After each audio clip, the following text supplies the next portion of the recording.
kakinya. Sabar. Jatuh. Aja sabar. Anggota Satuan Intelkam Polresta Palembang langsung bergerak cepat setelah mengetahui keberadaan tersangka PR dan SC serta warga Desa Lais Utara Musi Banyuasin yang membawa ganja sebanyak 10 kg. Petugas langsung mengeluarkan beberapa tembakan peringatan agar kedua tersangka yang sedang akan bertransaksi di salah satu warung kopi di kilometer 12 kabur. Namun sayangnya salah seorang tersangka PR masih mencoba kabur hingga tersangka langsung diberikan tindakan tegas dengan ditembak kakinya. Ayo, cepat. Sini.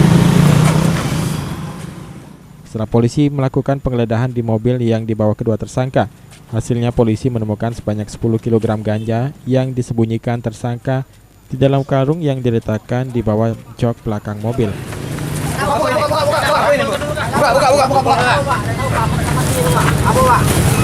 Wow. Woi. Hah? Apa itu? Kau dari mana pakai ini, hei? Tak tahu Pak, aku Pak, punya mamang Pak. Duduk. Kelihatan mobil. Dari mana kau bawa ini ya? Woi. Selain itu, polisi juga berhasil mengamankan sebuah senjata api rakitan dari kedua tersangka yang diletakkan di mobil kedua tersangka. Tarik. Sempi. Mereka.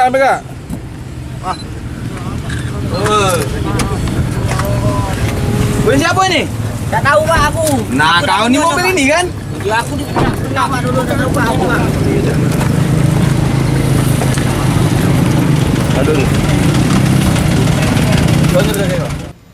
Untuk pemeriksaan lebih lanjut, kedua tersangka dibawa ke Polresta Palembang dengan mobil. Bocor kakinya.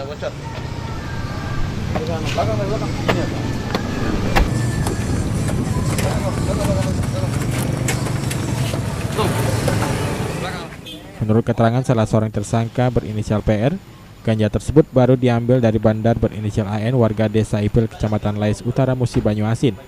Oleh PR, ganja tersebut dibeli tersangka dengan harga Rp2 juta per kilogram.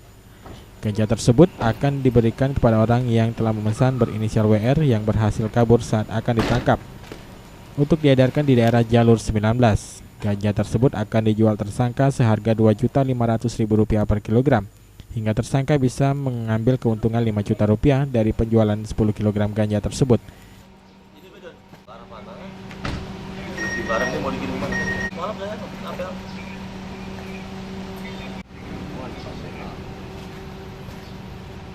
Siko ini berapa? Sekilo. Jadi berapa? Kalau berapa? 10 kilo jadi. 10 kilo. Maju. Penangkapan terhadap PR dan SJ berawal dari informasi masyarakat yang ditindaklanjuti dengan penangkapan. Kita mendapatkan informasi dari masyarakat dan dari adanya pemasok senjata api dan narkoba. Kita perintahkan anggota untuk melakukan penyelidikan lebih lanjut. Kita lakukan pengintaian, ternyata korban tersangka melintas dengan menggunakan kendaraan Avanza. Sudah diketahui nomor plat polisinya, melintas, kemudian yang seyogianya tadinya akan kita hadang di tengah jalan, ternyata mungkin mereka curiga, akhirnya mereka berhenti di warung makan. Kemudian kami intai lagi, ternyata benar mereka sedang makan. Kita lakukan penyergapan agar tidak lepas kembali. Ternyata benar yang bersangkutan setelah kita tangkap terdapat ada 10 bal atau 10 kilo ganja disertai dengan adanya senjata api di dalam mobil tersebut. Untuk tersangka 3 orang, namun 1 berhasil melarikan diri, yang 2 kita amankan di Mako ini. Dengan perbuatannya ini oleh polisi, PR dan SJ dijerat dengan pasal 114 dan 112 Undang-Undang Narkotika Nomor 35 Tahun 2009 dengan ancaman hukuman minimal 20 tahun penjara atau hukuman mati. Selanjutnya, kedua tersangka akan menjalani hari-harinya di balik jeruji besi Polresta Palembang. Haji Delia, PAL TV.